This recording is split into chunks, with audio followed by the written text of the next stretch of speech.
Paul Biya et l'effet domino, le coup d'État gabonais au cœur des débats au Cameroun. Le coup d'État qui a provoqué la chute d'Ali Bongo agite aussi à Yaoundé.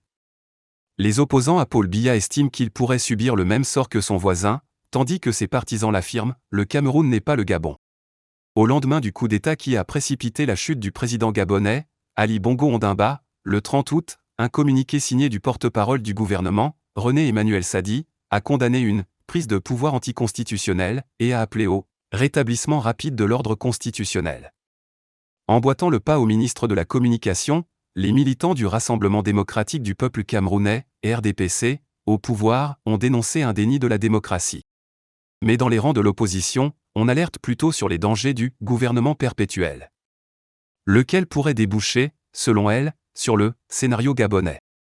Le coup d'État au Gabon est utilisé comme un moyen de pression sur le régime de Paul Biya par certains opposants qui estiment que l'armée camerounaise pourrait prendre ses responsabilités si le président venait, par exemple, à faire de son fils un successeur désigné à la tête de l'État.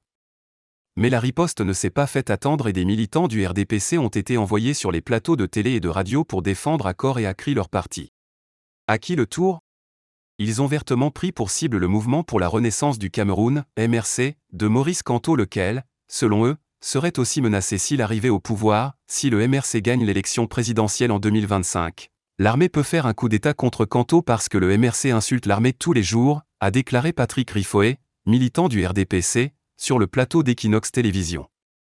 Ces éléments de langage incendiaire ont pour objectif d'intimider l'opposition du pays, confie un acteur de la société civile camerounaise à Jeune Afrique.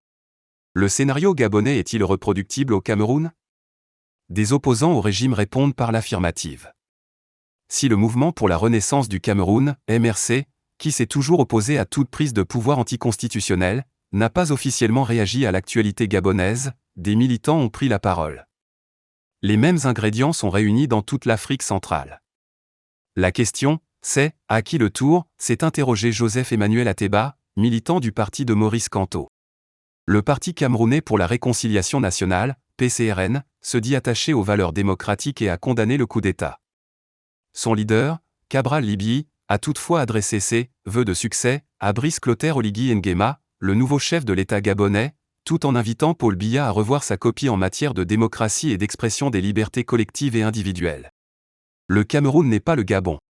Le Cameroun n'est pas le Gabon, tranche Chuo Walter, secrétaire à la communication du Popular Action Party, PAP, acquis au pouvoir. La garde présidentielle étant bien équipée et capable selon lui de protéger Yaoundé à elle seule pendant des mois, il n'y aura pas de coup d'État au Cameroun. Grégoire Owona, ministre du Travail et de la Sécurité sociale, n'a pas manqué de dire son admiration pour le peuple camerounais qui, selon lui, est majoritairement défavorable à l'idée de toute prise de pouvoir par des voies non démocratiques. L'influx membre du comité central du RDPC appelle plutôt à consolider cette démocratie et à œuvrer pour la prospérité de la nation. Depuis le débarquement brutal du président gabonais Ali Bongo Ondimba, le palais d'Etoudi a le regard tourné vers Libreville, notamment grâce à Samuel Mvondo Ayolo, directeur de cabinet de Paul Biya et ancien ambassadeur au Gabon. Le 1er septembre, un conseil de sécurité, regroupant des pontes du régime et des hauts gradés de l'armée a été convoqué, mais aucune information n'a filtré sur sa teneur. La veille, de nombreuses nominations avaient été officialisées au sein de l'armée. Décidées bien avant le coup d'État de Libreville mais annoncées le jour du putsch, celles-ci ont fait grand bruit en raison du hasard du calendrier. Depuis qu'il a lui-même été victime d'une tentative de coup d'État en 1984, Paul Biya surveille l'armée camerounaise et sa sécurité rapprochée comme le lait sur le feu. À la tête de sa garde présidentielle, le président camerounais a placé le colonel Raymond Jean-Charles Beko Abondo, qu'il considère comme un fils adoptif et qui dirige le service depuis 2013.